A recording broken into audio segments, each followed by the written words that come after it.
Thanks everybody for joining. My name is Dimitri Stiliadis. I'm the co-founder and CTO of Aporeto. We're about a 3-year-old company. The first thing that I will start is with a disclaimer. Tom told me that I cannot put confidential on any of our slides. And I told him it's actually impossible. So just so that you know, the name Aporeto comes from the Greek word aporeto, that actually means confidential. So every single one of our slides has confidential written on it because it has the name of our company there. So that's the origin, at least, of the name, if anybody was wondering. So where did Aporeto start? And in reality, Aporeto started after a lot of years of personal pain. I have been in the networking and network security years for more than 20 years right now. And over the years, I felt this pain of trying to secure applications, networks, and so on. And every time we would delegate the security to the network, there would be yet another network trick that we would do in order to create a better security environment. And then we moved to the cloud. We moved to something like this, where applications are spread across regions, availability zones, across cloud providers. You have what I call the working infrastructure over there that needs to interface with these applications, partner networks, external services, and so on. And then we got microservices and containers and functions on top of this, and the number of workloads has exploded. The frequency that they get activated has increased dramatically. And we try to secure this thing. And when we try to secure this thing, the first inclination was to take the things that we knew that we were doing in a classic enterprise environment and try to map them. So we started doing firewalls, we moved firewalls, made them virtual appliances, we did VPN tunnels, we did network virtualization, VXLANs, whatever. By the way, Culprit, I was doing that for several years. And then somehow we need to orchestrate all these things in order to get a security solution out of this. The probability of an error as things are changing rapidly, as things are moving rapidly, is extremely high. And the complexity, the operational complexity of managing such a network infrastructure together with all the security appliances around it is even higher.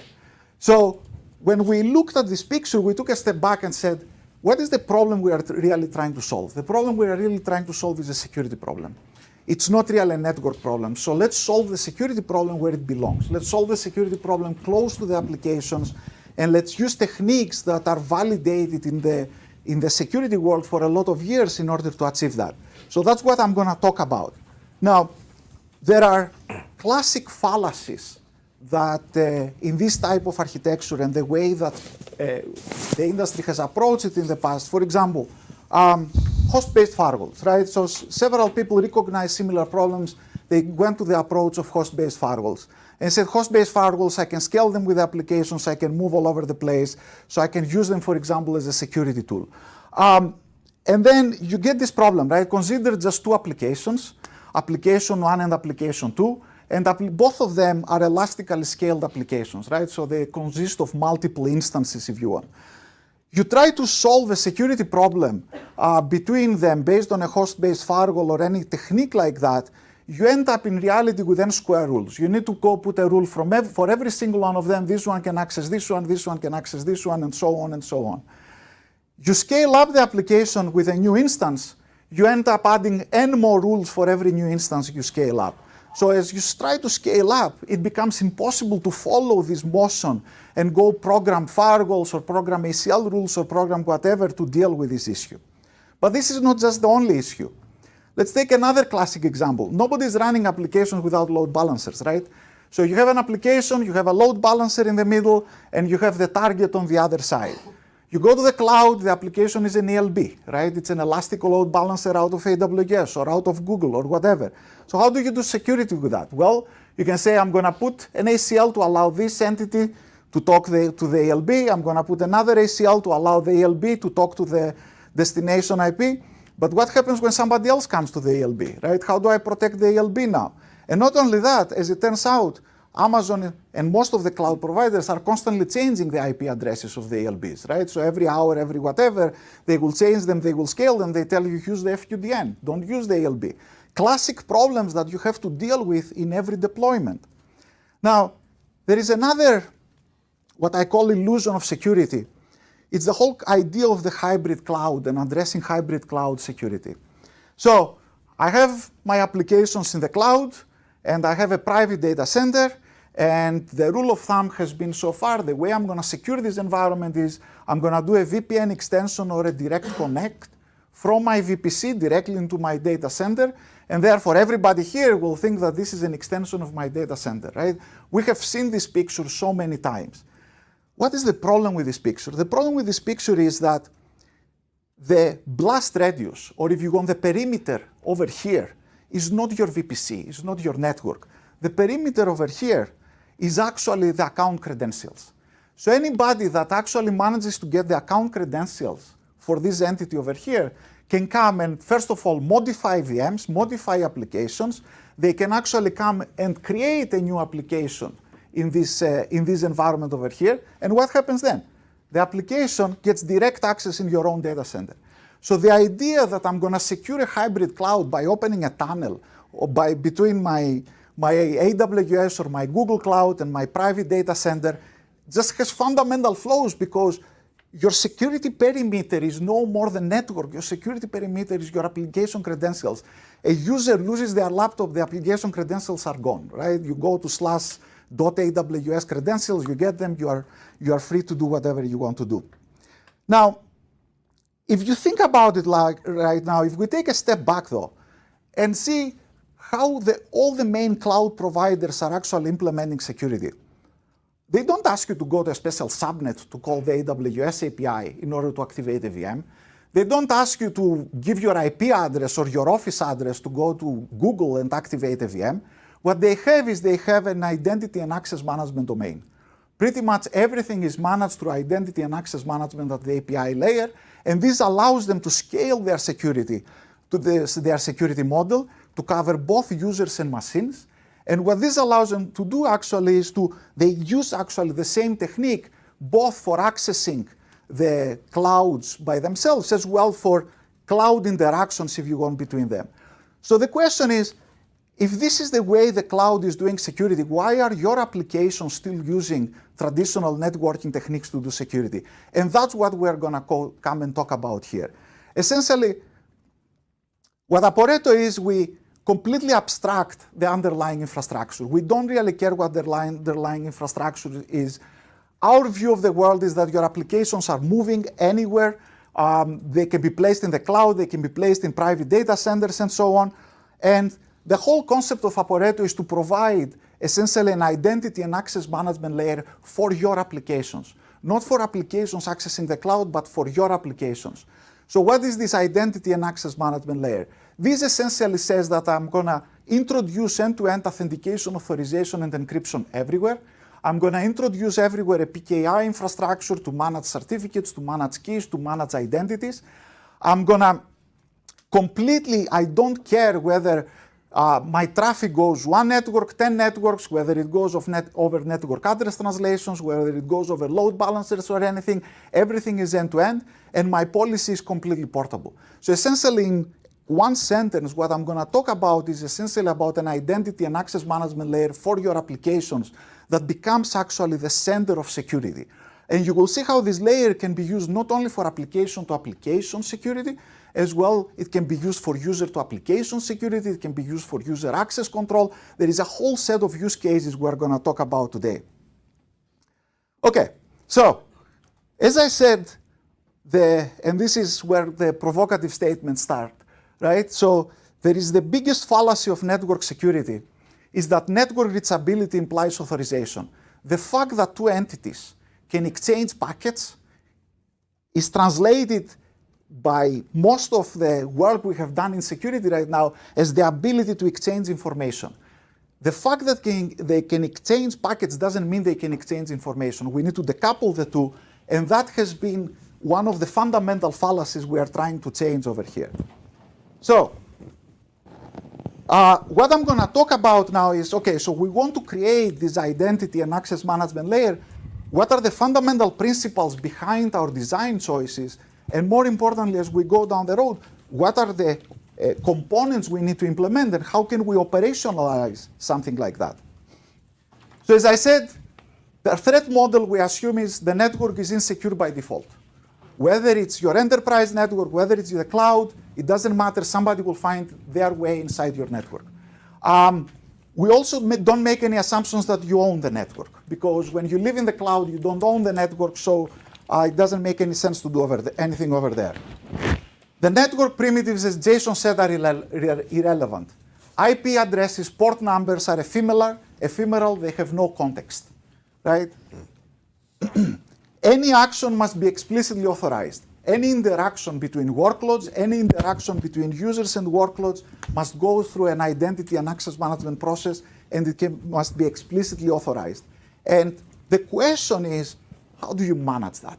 And that will be a big part of our question. How do you manage the authorization effort if you go on the need needed for this authorization? And it's not easy, right? We recognize that it's not easy. If you actually see, I saw 2 announcements this week. The one was from Google+, the now defunct Google+, where they lost a lot of data because, why? Because of an authorization error. Facebook just today again announced that they lost a lot of data. Why again? Because of an authorization error. So getting into a model of operationalizing authorization, yes, it's not easy. So you need a central mechanism. You need a common mechanism to manage authorization. The other thing is now, okay, we need to authorize everything, but authorization need to be context and environment aware. So let's assume I have an application. If I start this application in this VPC, in AWS or Google, that is handling production workloads, it will have a completely different security posture requirement than if I start it in a QA environment. Or if I start an application that is suddenly misbehaving, it's doing things that I don't expect, let's say, it needs to get a completely different authorization profile rather than it is an application that is pretty static. So the authorization needs to have context like where is it running, when did it start, by whom was it started, what is it running, what is it currently doing, and so on. The other principle that we have in all this design is the separation of concerns between the security functions and the application logic. So, and exactly that goes back to the 2 examples that I saw about Facebook and Google, that if you put all your authorization logic inside your application, you tie it to your business logic, the risk that you are taking is that some developer makes a mistake, or somebody makes a mistake, or somebody does the wrong implementation or whatever. The goal here is separate your authorization, your identity functions, your cryptographic functions, separate them out of your application logic. And what this gives you the ability to do is, first of all, manage them centrally all together like an entity. But more importantly, they have their own life cycle completely orthogonal to the life cycle of your application. Meaning, absolutely, even this software, even the software that is protecting you is going to have vulnerabilities. But you should be able to upgrade the software without affecting the applications, and you should be able to upgrade the applications without upgrading the software, right? This is the separation of concerns type of logic. So putting it all together, where this led us is essentially to this architecture that I explained earlier, that essentially what we do in Aporeto is we go to every workload, no matter whether it's a container, whether it's a Linux process, whether it's a function, whether it's a host, and we automatically assign an identity with this workload. And this is a cryptographic identity that I will talk a lot about it later, but it is a multi-dimensional identity that allows us to capture not only an FQDN name, for example, but an FQDN name and all the characteristics of the workload that is running. Based on this identity then, we insert pretty much transparent end-to-end authorization everywhere, and this end-to-end authentication and authorization everywhere is managed through a centralized policy and visibility system, right? So the whole idea here is no matter whether you have a new application, an old application, we have installations working back with Red Hat 5, doing the exact same thing, as well as with the latest and greatest kernels and with Docker and functions and whatever, right? So no matter what your workload, without touching any code of the workload, we insert essentially this transparent authorization everywhere, and we change the security model from being something that is network-based to being essentially an identity and access management security model. Good so far? If you guys have any questions or any disagreements, please interrupt. More. Yes? Well, I'd just like to point out that in the cloud, the threat is much different, especially in open source software, because nothing's signed anymore. Right. So there is a different part of threat that says whether, for example, my packages or my library dependencies are the correct one, right? Right. So you will see as part of this presentation how through doing vulnerability scanning or code scanning, the version of the library you are using, the version of the package you are using is just another attribute in this multidimensional identity. Right? The fact that I'm running this application with these vulnerable libraries is an attribute of the identity. Therefore, my policy can be, if anybody has vulnerable libraries, well, you cannot do anything. It becomes as simple as that. Even if somebody's surreptitiously taken over a library, like an NPM library. Well, I mean, to a certain extent that the vulnerability is known, right? I mean, obviously, if it is not known, we are not going to be able to detect it, but we will be able to detect some behavioral aspects that I'm going to talk a little bit later. So, in order to build this system, in order to build essentially an identity and access management system, what do you need? So, we start with the idea that there is any infrastructure, and you have hosts, you have containers, you have processes, you have functions potentially, and you have users. And the first thing we do is we create a uniform identity layer. And this uniform identity layer normalizes and creates identities, creates cryptographic identities for every single one of these entities. So every host will get a unique identity, every container, every process, every function, every user will have a unique identity. These identities, though, are normalized, if you want, in the same format. They are normalized actually in a no-auth format. So once we have the identity layer, we have a policy layer, and the policy layer manages authorization, any authorization, in between these functions, in between hosts and processes, containers and functions, whatever, users and workloads, right? The policy layer manages the authorization in between all the actors, if you want, in a centralized, at least logically centralized way where you can analyze and see actually what is happening. And then somehow, okay, we have an identity, we have a policy, we need to enforce it. And there in the enforcement is where we fork out, if you want, and we have different enforcement runtimes depending on if you are a host or if you are a function or if you are a user. You're going to see several different runtimes that allows us to enforce this end-to-end authorization across all these different environments, and we keep the same security level everywhere. Now, when we do that, last but not least, there is a monitoring element. There is a monitoring and recommendation element that we'll talk about, where we obviously monitor how the identities are created, what are in the identities, what is in the policy layer, what is happening in the runtime, and this becomes a feedback loop that allows you to automatically create policies and automatically adapt policies, right? So there is a feedback loop in this equation. Okay. Can you go back just one?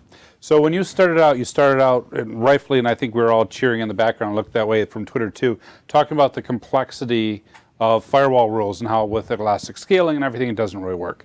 But at least with firewall rules, we're only dealing with hosts for the most part. Now you added containers, many to one, processes, many to one, functions, many to one. How are you handling scaling through all this? Right. So very, very good question, actually. And that's where all the IP-based things fall apart. You will see when we go to the details, essentially what is happening is when a host comes up or when a container comes up or when a function comes up, we need to give it an identity. This is a single API call that gives it an identity. Once we give it an identity, there is no other interaction that is happening with the system on top in order to figure out what else to happen. The enforcement is distributed to every host, every container, every process, and so on, right? Okay. So it scales with the infrastructure, okay? But we'll talk about that actually in detail. So What we do now with this authorization, and because applications have different needs, right? Not everything is an HTTP call.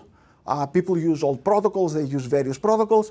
What we allow you to do essentially is we enable our users to do authorization at layer 3, at layer 4, and at layer 7. I'll explain how it's done on every layer of the stack. But this works across everybody other than functions, because especially in functions there is nothing that you can potentially do at layer 3. Anyway, so the bottom line here is, if you want to say that this process is authorized to open a TCP connection in this process, you can do it at layer 3. If you want to say that this process is authorized to go over 5 load balancers to this process, you can do it on layer 4. If you want to do it at layer 7, you are essentially saying this process can do this API call to this other process, but it cannot do that other API call, right? So the granularity as we go up the stack becomes finer and finer, and the opportunity for differentiation between what your applications do becomes finer and finer. On that layer 7, you said a specific API calls, almost like a web application firewall, where you're looking that deeply. It's essentially an API proxy gateway at this level, right? So let me go and talk first about the identity layer. As I said, the identity layer is at the core, and it is significantly different than everything, than a lot of the other things that I have seen around. What is an identity for us, right? So what we do actually is the moment a process comes up, we go out and find cloud metadata. Where is this process activated? Service account identities. What service accounts have I given to this VM or this host and so on? Orchestration metadata from Kubernetes, from Mesos, from other orchestration tools. Vulnerability data. If this process, if this container is being scanned currently, what are the vulnerability data that we can find out of this process? Host information data. What operating system is it running? What kernel is it running? Does it have a CPU that has the XYZ vulnerability? What are the software layers of the stack? All this information is combined with a set of dynamic metadata. What do we mean by dynamic metadata? I have an application that is running for a while, and it's now doing bad network accesses. This is an indication of compromise potentially, right? So application behavior and system behavior become metadata that enhance this fingerprint. Threat feed from outside become additional metadata that enhance these fingerprints. So we combine all this data together in an application fingerprint. This becomes a JSON document. We cryptographically sign this JSON document, and any action then in the system is authorized based on any of this data that you can choose to use. You don't need to use all of them. You can just say everything from AWS to GCP automatically encrypt, or you can just use all of them. Is there a question? Oh, okay, I thought you had a question. Okay, so this is the concept of the identity. So essentially, for those familiar with OAuth and JSON Web Tokens, this identity is essentially all this data become claims in a JSON Web Token. That's what happens underneath the hood. Now, as I said, how does this work? Where there is the Aporeto enforcer that is running on the servers or the container hosts or other execution environments. This enforcer continuously monitors for new entities that are coming up. And when it discovers new entities that are coming up, it goes and scans the environment for all the available metadata that can be found and talks with various other tools in case it's needed. And based on that, it creates this unique identity or this unique fingerprint for every application, and then cryptographically signs it. So you're just gathering like a hash of all those elements? We actually have a JSON document with every single one of these elements in there. Okay, and then you sign it? And we sign the whole JSON document. Okay. So, that's cool. So you put a digital signature at the bottom of the JSON. Correct. Okay. And do JavaScript parsers, can they read that? They don't even go there, right? So this JSON document is essentially a no-auth token, if you want. Is this JSON Web Token, right? So all the data go as claims, as data claims on this document, and then we use a whole PKI infrastructure that signs these documents, and then they are encoded as base64, and they make it into the data path. And we'll see how they make it into the data path depending on the layer. Yeah, okay. Okay? That's pretty clever then. So in other words, you're leveraging all the strengths of OAuth. Yes. And just adding on the signature for the identity. Yeah, I mean, the tokens that we create, irrespective of the layer, they are all OAuth tokens at the end of the day. Now, if that JSON document is modified in transit, will it fail to run? Yes, Good. the signature will automatically fail. Okay, because of the integrity of the document. Well, and what protection mechanisms do you have in place to protect the enforcer and any of the other service components? Right. So very good question. The enforcer, and we'll go into the details, runs as a Linux process or as a Docker container itself. One of the main mechanisms is nobody can talk to the enforcer. So it only talks outside. And in addition to that, we have mechanisms with restarts and monitors and so on, that if for some reason the enforcer goes down or somebody kills it, we automatically get a notification that this enforcer is dead, therefore something bad is happening over there, go take a look at it. Well, I'm thinking of the protection mechanism for all the hashes and certificates and all the things all tied together. So in addition to the other so as we go into the bootstrap, we'll talk about it more. There is a whole bootstrap process in order to make this whole signing process to work. There is a whole bootstrap process that is needed. There is no private key ever stored in any file system. Private keys are always in memory, and there is actually no private key ever transmitted over the network. PKI. Yeah, so it's all, we'll go over the bootstrapping process to make that as strong as possible. How are you dealing with the processor vulnerabilities that can read in memory? Good question. I cannot solve world hackers. You're wetting the vendors, solving this, okay. However, one of the things that we did is part of the metadata of a process, or what we call the processing unit running somewhere, is going to be whether the processor has the vulnerability. So the other side can choose to trust it or not trust it. Okay. Okay? Thank you.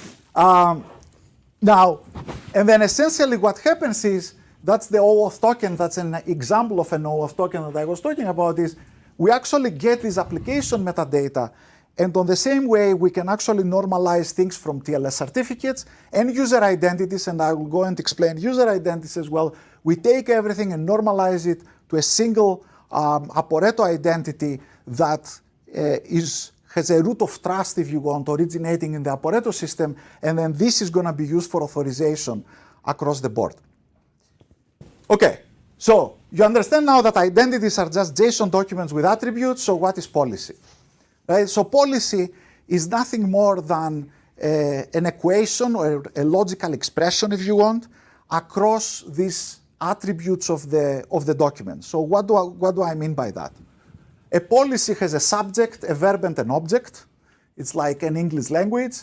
The subject says, if you hit cloud equals GCP and app equals payroll or vulnerability equals whatever, and you are trying to connect to an object, and that it's right now it's Monday morning and it has a low vulnerability, then allow the action or encrypt the action or do whatever, right? So the whole idea is that a policy is essentially a statement that you write against any of the subjects and objects, and it's a kind of understandable, if you want, in an English language representation.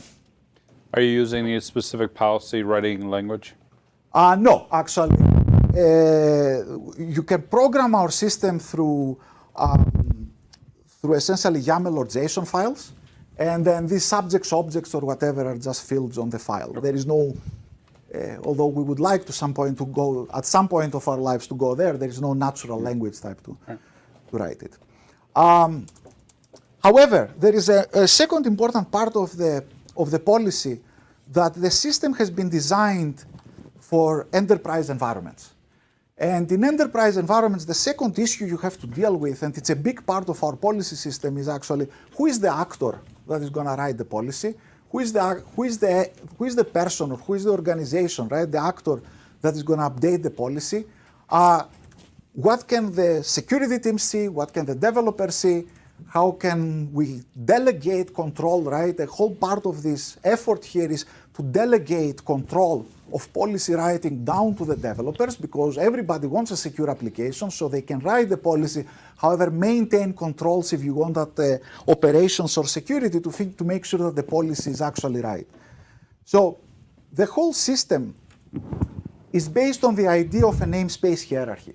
So think that I have an enterprise, Acme, then the enterprise can have underneath multiple namespaces, /prod, /QA, /whatever, right? So this is a sub namespace of the main namespace. And then within the prod namespace, you can have project 1, project 2, project 3, right? So you get a hierarchy of namespaces. And then you get, for example, the security department or the security organization. They have full access at the top namespace. And then security can introduce rules at the top namespace that they will start propagating down into the hierarchy, if you want, the tree hierarchy of the namespaces. Therefore, for example, if security says, I don't want any workloads with these characteristics to ever talk into the internet, right, or whatever. So they put the rule up here, they propagate the rule. It doesn't matter now if any other policy comes into the sub-namespaces, it will be overruled by the top rule of security. However, security, the top owner of the namespace, can delegate control for the sub-namespace to another entity because, yeah, I know that nobody with this vulnerability should access the internet, but I don't really care how your applications are talking to each other or what is authorized here. So it delegates control to operations, and then operations can put their own policy, and then operations can delegate control to the development team, and then the development team can add their own policy. And in reality, when your workload lives down here in this child namespace, it gets the combination of these policies prioritized based on who has actually provided these policies, right? So essentially, the model allows you to create this delegation of authority model that will map to any organizational structure. Okay, so that is the policy model. How do we enforce all these things? As I said, the goal here is to provide the same uniform identity and access management layer irrespective of the type of workload or user. So how do we enforce this? There are several ways to enforce it. If you have a Linux VM, you can start the enforcer as a systemd service in the Linux VM, right? It's an agent. And it has, by the way, the enforcers do not touch the Linux kernel. They have no kernel modules. They don't do anything. It's pure user space applications. We don't want anything in the kernel. So in a Linux environment, it runs as a systemd service. If you have a container runtime, whether it's Kubernetes or Docker or whatever, it runs as a Docker container. If you have something like a third-party proxy, or if you are deploying a service mesh or something else, it programs the service mesh or the third-party proxies. If you are running AWS Lambda, then it becomes a custom executable that allows you to actually provide the same capabilities on AWS Lambda, or it becomes an integration with the API gateways of AWS, and it allows you the exact same model across all these environments. In reality, most organizations are crossing all these boundaries, right? It's not that all my workloads are going to be Kubernetes, or it's not that all my workloads are Linux, right? We allow this flexibility across the environment. So I have a question about the enforcer service. So on one of the previous slides, you don't have to go back, but one of the previous slides you were talking about how if that enforcer service goes down, you'll throw resources at it. Do you have the ability to run it in like an HA pair for like a BCDR context? We don't actually need to, because even if you have an HA pair, oh, you mean within a box run it on an HA pair? No. No, not necessarily. So like maybe you have two separate Linux servers hosted in different environments. Two separate Linux servers will each be running an instance of the enforcer anyway. Okay. Because the enforcer only protects the processes that are local to this particular system. Okay. It doesn't deal with anybody else, right? So you need an enforcer on every host or on every Docker host. Okay. Are you thinking about from the perspective of whoever's doing the master key management kind of thing? Yeah, like HSMs, best practice for typical HSMs are to run two in pair. So if one goes down, you still have the ability to get to the data. Okay, so the key management aspects, the enforcers don't do any key management. They are pretty dumb devices. Not dumb, but they are pretty simple. Sure. Pretty simple software. It doesn't have any state. There is a bootstrap mechanism. All the identity and policy is managed through a centralized system. Okay. So this centralized system now is running on an HA, on an HA mode. It's actually a full microservice architecture that we will see in detail. that scales to very large capacities and so on. Okay, that makes more sense. I was thinking that the enforce service was a bottleneck. No, so if something happened, you were like, No. we're down until we fix it. No, the enforcers are stateless. Okay. Okay, state is maintained here and it's activated. I'm actually going to show pretty soon how this works. So best practices for the Aporeto appliance or virtual appliance, whatever its service has, that is at an HA level. So this Aporeto appliance, since you brought it up, it's not actually an appliance. You have the option of us running it as a service in the cloud ourselves. So our first offering is actually where the whole Aporeto control plane with the identity dissemination and everything else runs as a SaaS service. And for large customers, we give them a copy essentially of the SaaS service to run on-prem, and it runs across at least across 3 servers as a minimum installation, right? In order both for scalability and for redundancy. In case of a model hybrid architecture, it's better to run it locally? It depends. Actually, if you ask me, right, when somebody runs with our SaaS model, we go through a lot of pain to make sure A, it's secure, and B, we go through a lot of pain to make sure we update it constantly and so on, right? When you run it on-prem, you get the overhead yourself, right? So there is this thing. Usually the way it has been so far for us is that very security-sensitive organizations, and we have some of them, they are like, no, we want to lock it down ourselves. People that are smaller, they're like, we don't want to go through the penalty cost of running these things ourselves. Question about the enforcer. So we got your services, we got your containers. You were talking about microservices earlier. Is there also a code module if someone's rolling their own and going serverless that they could embed the enforcer service Right. in microservice? We haven't done this yet. It is on the plan, On the roadmap? on the roadmap. Our first inclination was to say we need to keep this code separate Yeah. in order to get to be able to update it without changing the application or update the application without changing the code. However, there is a reason to do it on the applications in order to make it more compact. But again, this requires developers to decide to adopt it and so on, so it becomes a little bit of a friction point. Okay. So I have one question. It's a little outside of what we're going through here, so I don't want to spend too much time on it, but the SaaS model that you were explaining is essentially making Aporeto a third-party service provider to a lot of organizations. So from that perspective, as a consultant, I've seen a ton of organizations offer these types of services, and it start becoming issues with whether it be best practices or compliance regulations. Is a SaaS provider from a third-party perspective, what does Aporeto do to make sure that those identities are handled in an appropriate manner and not imposing threats just by the nature of it being SaaS? Yeah, good questions. So there is obviously a whole security architecture, and actually I have a demo of that to illustrate what we are doing. But let's forget the technology, for example. We are actually going through a SOC process ourselves in order to prove that we are compliant so that our customers can actually consume it. Do you guys do any SIGs or anything like that at all, or no? Yeah, we are in the process. Okay. I know that's a lengthy one. Yeah, we're in the process. SOC 2 Type 2 or? Yes. What is it exactly? Type 1 to start with. Type 1 to start. With the 2017 criteria? Yes, it'll be the latest. Okay. That one's much harder. So, oops. Does that destroy things? Yeah. So, now, as I was saying, what we do, how do we do this authorization, right? And you will see the details of this. We can do it at layer 3 level, meaning it becomes, if you want a replacement for microsegmentation type of things, can this host open a TCP connection to that host? That's the layer 3 type of level authorization we'll do. We can do it at layer 4. This allows us to go transparently over L4 middle boxes.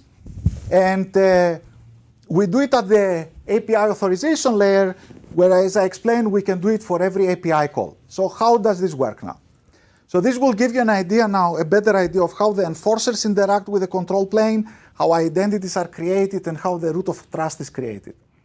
So we start with our central control plane, and we have a set of hosts down here, right? And the first thing is we bootstrap our enforcers.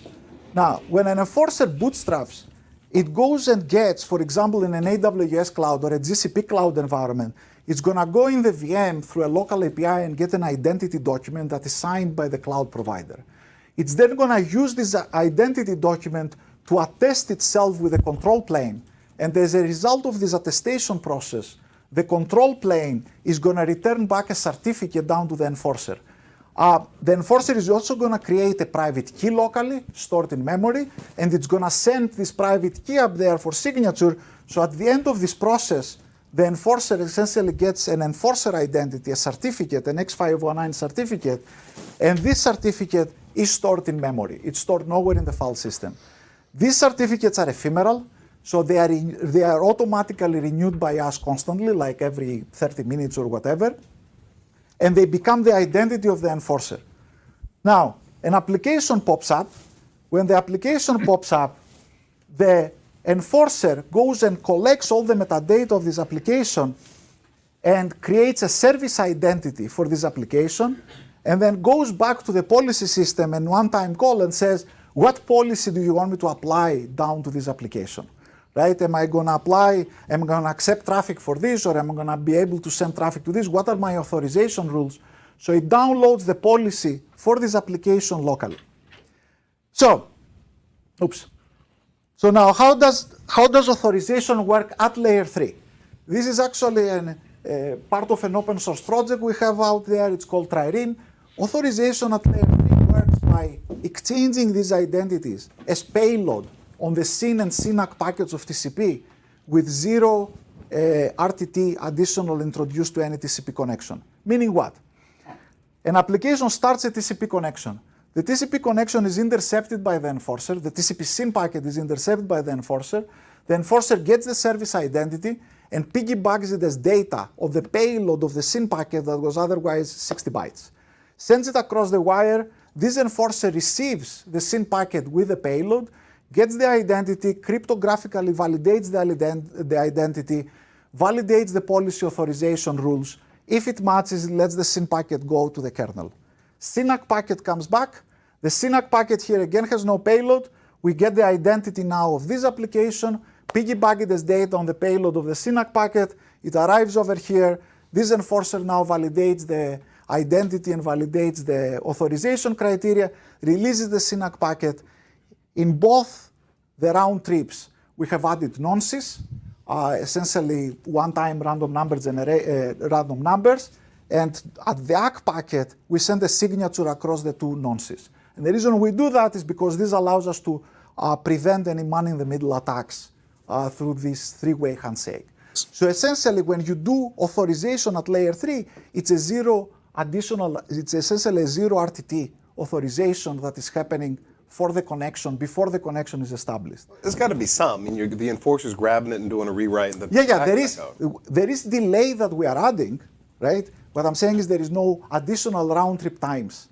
That's what the zero RTT means, right? Okay. There are no additional round trip times. Yes, there is some additional latency that we introduce, and we'll actually see some results of this latency. What are the certificates chained to? Are they? The whole PKI infrastructure is rooted at our control plane. So the root CA the root CA is locked somewhere. We have an intermediary CA. So it's your CA. It's our CA at this point. Okay. Okay. Although we have the option of loading into the system your CA or any our intermediary. internal PKI CA. Correct. And the certificates used to sign the JSON files, are they code signing certificates, or is it just what kind of certificate is that? Right. So what is really used is the public-private key pair, but it is actually a signature certificate. Okay. Okay. And that's what is used by the enforcers. Thank you. In order to do that. Do middle boxes choke on the SYN or SYNAC packets once you've added payload? Coming there. So some middle boxes, L3 middle boxes don't care. So an L3 firewall, and we actually have demonstrated with Palo Altos and whatever, they are fine. However, the world is not just L3 middle boxes, it's also L4 middle boxes and L7 middle boxes, and that's where I'm coming next. Okay. This works in an environment, for example, inside your data center, inside your VPC, where you're not crossing layers. Okay? So, As you very correctly recognize, though, this is not going to cross all the middle boxes of this world because middle boxes are evil. So what do we do? So we actually have layer 4 authorization. So how does the layer 4 authorization work? Well, first of all, there is the same bootstrap sequence that the enforcer comes up, identities come up, and so on. And then what happens is when the application creates a TCP connection, we intercept this TCP connection, and then we start a new TCP connection on the other side. And then before, though, this enforcer creates the TCP connection to the application, they exchange identities. We go over here and exchange identities. We do authentication and authorization between these two entities. And if these identities and the policy is approved, then this enforcer will start forwarding the TCP connection across the wire. So what this allows us to do is actually cross all the layer 4 middle boxes. So data is encrypted in flight between devices as part of it? Yes. So if I want to do a TCP dump, it's mostly useless to me? After this point, like in between the network, TCP dump, well, no. No, there's no easy way to go and... Let me explain actually. Whether you do encryption or not by us is an option. It's a policy decision. So if you turn on encryption by us, then everything you're going to see in the middle is encrypted. And no easy way to try to play that back and then feed it keys through because my keys might change every 30 minutes. Yes. Your keys, all the keys and all the encryptions and so on is done with ephemeral keys that are constantly rotated, right? So there is no replay or man in the middle type of things.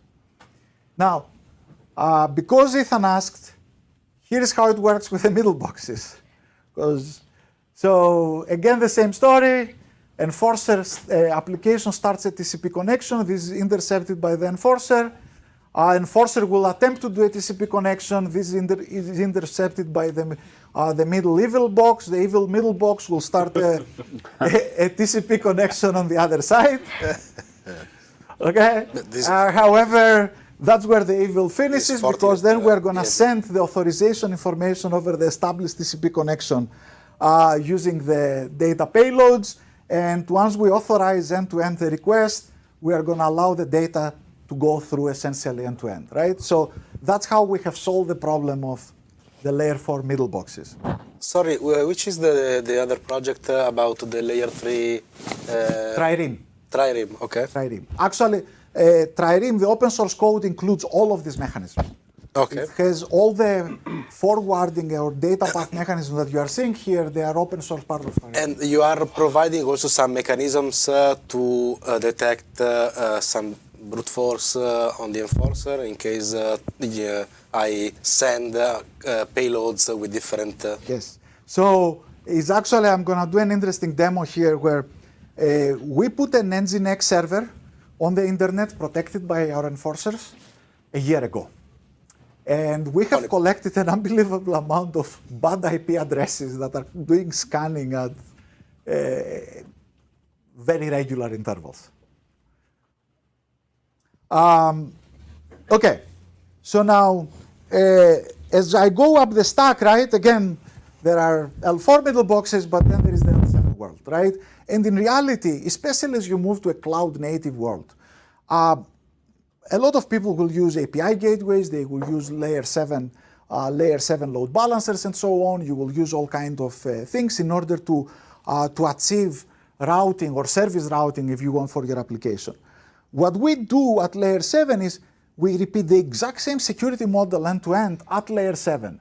What this means is when service 1 tries to talk to service 2, we can say service 1 can do a get on // on /foo, but it cannot do a post on /bar, right? So this is service-to-service API authorization. The moment we do that, we realize, but we're also doing user-to-API authorization, meaning if users come through a single sign-on mechanism, like OpenID Connect or any other such mechanism, or if they have user X509 certificates, we use the exact same process in order to do user-to-service authorization. What this essentially enables you to do is to use the exact same system in order to manage access of users to your application and delegate the authorization logic for your user authentication and authorization. Now delegate this logic down to what we do. Another interesting use case is this. This is a microservices type of use case where you have service 1 and service 2, and you have a user. In order for the user to actually operate or finish what they need to do, they do a call on service 1, and then service 1 is going to do a call to service 2 on behalf of this user. What we allow you to do in this environment is when the call goes between service 1 and service 2 to take into account for the authorization decision not just what is the identity of service 1, but also what is the identity of the user. So when service 1 calls service 2 on behalf of Bob, it's going to see a completely different behavior than if it calls service 1 than if service 1 calls service 2 on behalf of Alice. And you will see some very specific use cases around that. So if service 1 makes that call and they have a different level of access or what have you than that user, is that service that's calling on behalf of the user, how's that privilege access? Right. So the way it happens here, the authorization decision here is made based on two criteria. What is the authorization that service 1 has when it comes to talk to service 2? Let's say, for example, we have the /foo and /bar APIs. Service 1 has access to /foo, okay, in general, only when it comes on behalf of user Alice. Service 1 doesn't have access to /foo when it's calling me on behalf of user Bob. So let's make an assumption that service 1 has a different level of authorization than the user that it's calling on behalf of. Does that service get elevated privileges for that user? No. It gets the combined privileges. Right? In order to access the API, you need the privileges of this and the privileges of this in order to access the API. So you need the combined attributes, if you want, the combined scopes. Okay. So for the user to get to S3, and I might be missing something here, so I'm sorry if I will actually, I have an example that I will walk you through. I'll wait for that. That I think it will clarify it. Yeah. Okay. Actually, the example is just coming one slide down the road. Okay. So first of all, how does it work with API authorization is the same story of bootstrapping identities and service identities and so on. We get an HTTP request now from the application into the enforcer. The enforcer will start a persistent TCP connection on the other side. So it will start reusing the TCP connections for performance reasons. And then what's going to happen is the HTTP request gets trapped.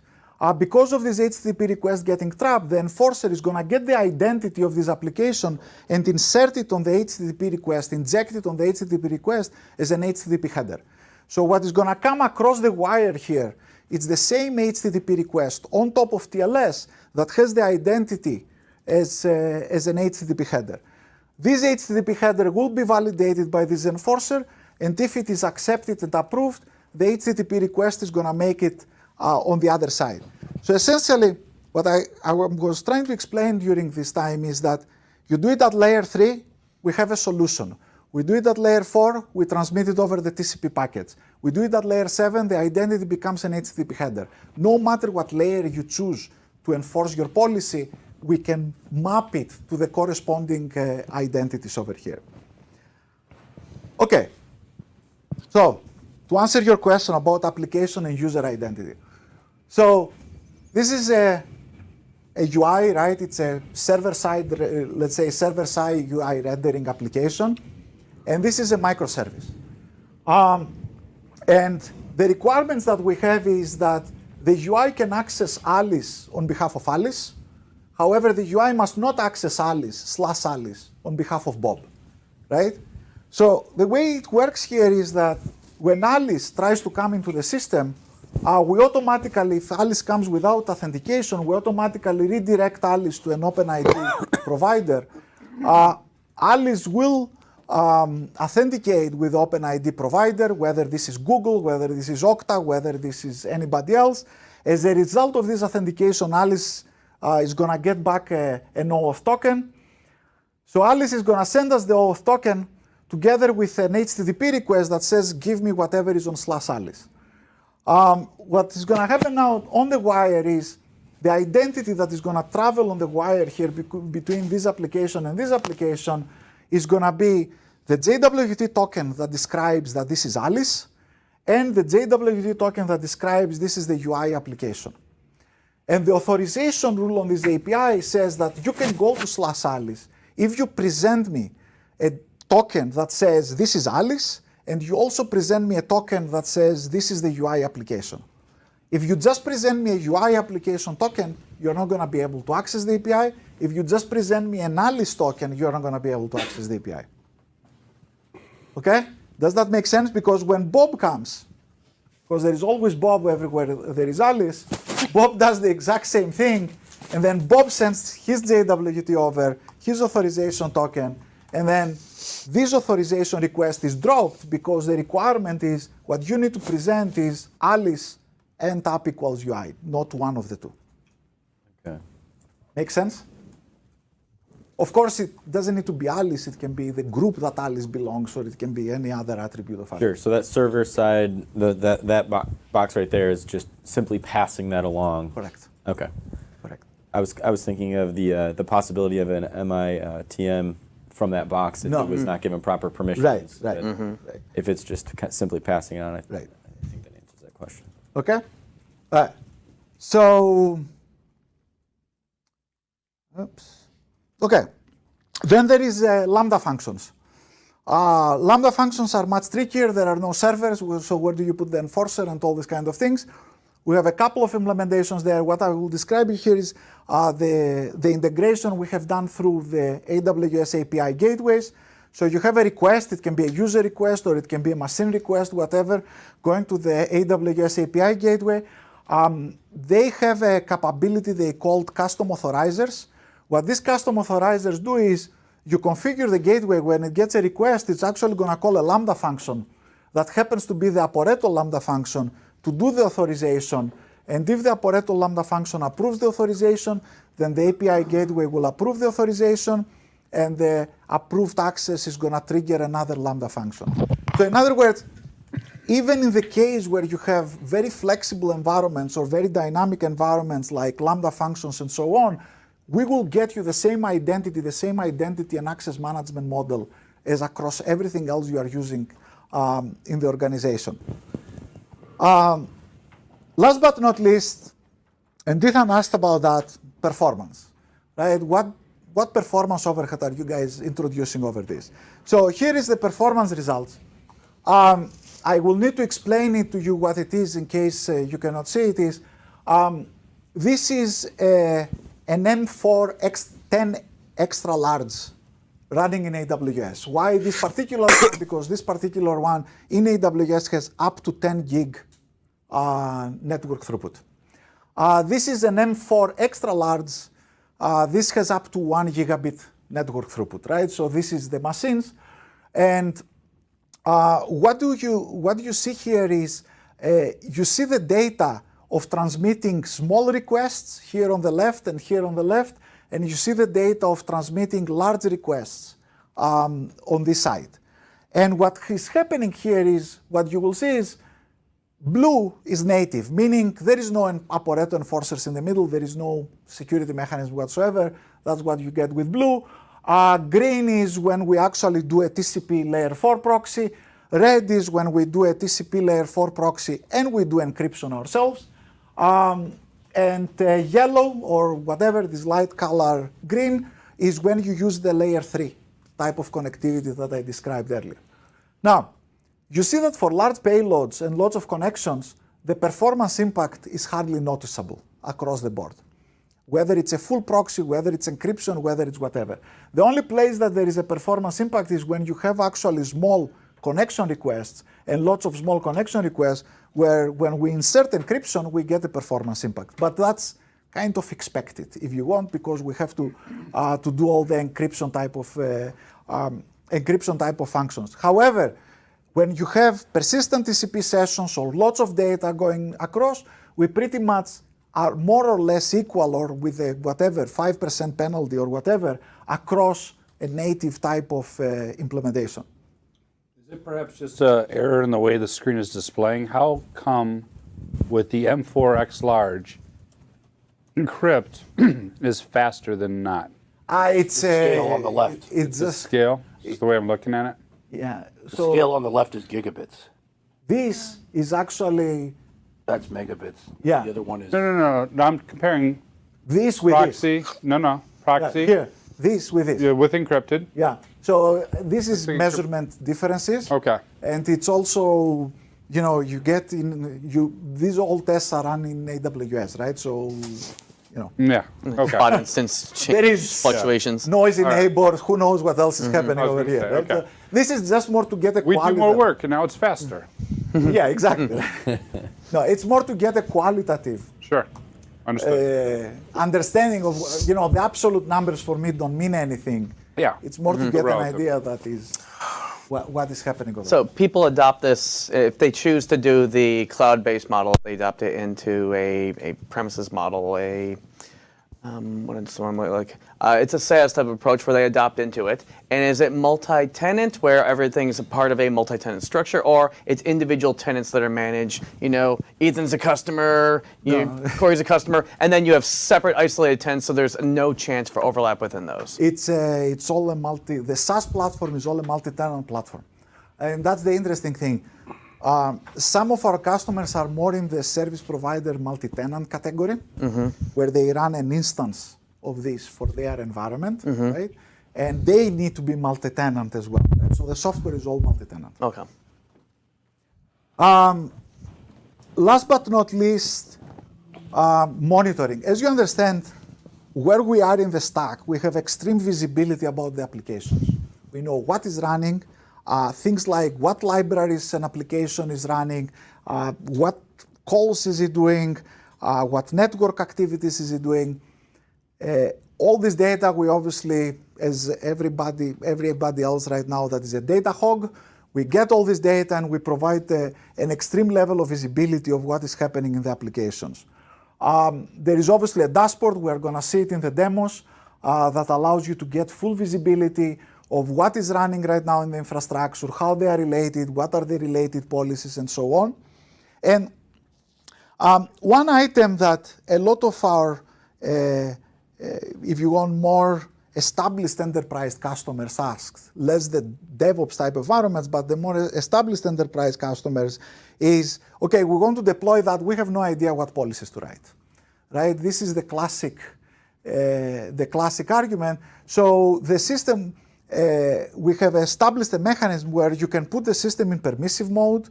It goes and learns. It learns topologies. It learns security in between the components and so on. And it automatically auto-generates a baseline of policy that you can improve or you can modify after that. So the way it works is that you deploy the enforcers. The moment you deploy the enforcers, you can put them in what we call design mode. You start seeing what they are doing, where are the vulnerabilities, how they are interacting, and so on. You let this run.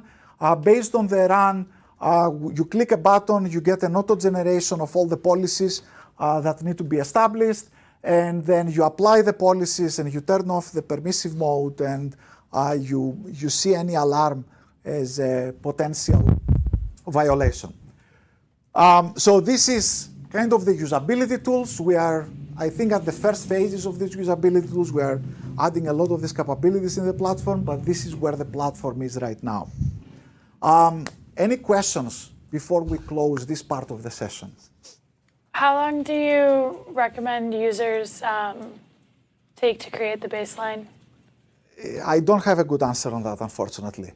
Because if you have an application that only does something, let's say a backup once a week, then you need to run it at least once a week, right? So the longer you obviously run it, the better off you are. But I think the way people are adopting these things is more like, okay, put in permissive mode, get visibility, then we find the most critical assets and turn on policy there. And then we watch it for a while, and then we go to the next most critical asset and so on. Okay, so you can do it in chunks. You can do it in chunks. You don't need to do the whole thing at the same time. It feels like is enforcer always in the data path or not? Is it just in the setup, like almost like control plane data separation? The enforcer is only on the connection setup if you are doing the layer 3 model. Okay. If you are crossing load balancers or API gateways or whatever, it becomes a proxy. Yeah. Okay.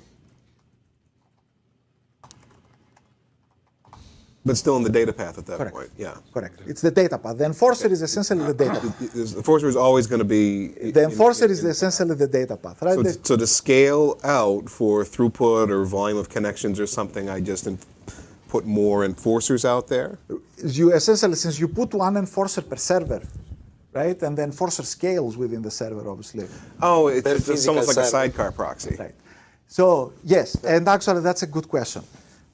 We don't run a side, like if we are running in containers, we don't inject a sidecar per container through the same way. For example, you're not going to see two containers as opposed to one. But what happens is the enforcer comes up, detects the container, and launches a child process that is dedicated to this particular container. So the benefit of this is if this container starts misbehaving and this child process goes wild or whatever, only this container is affected. The other containers are not affected in the system.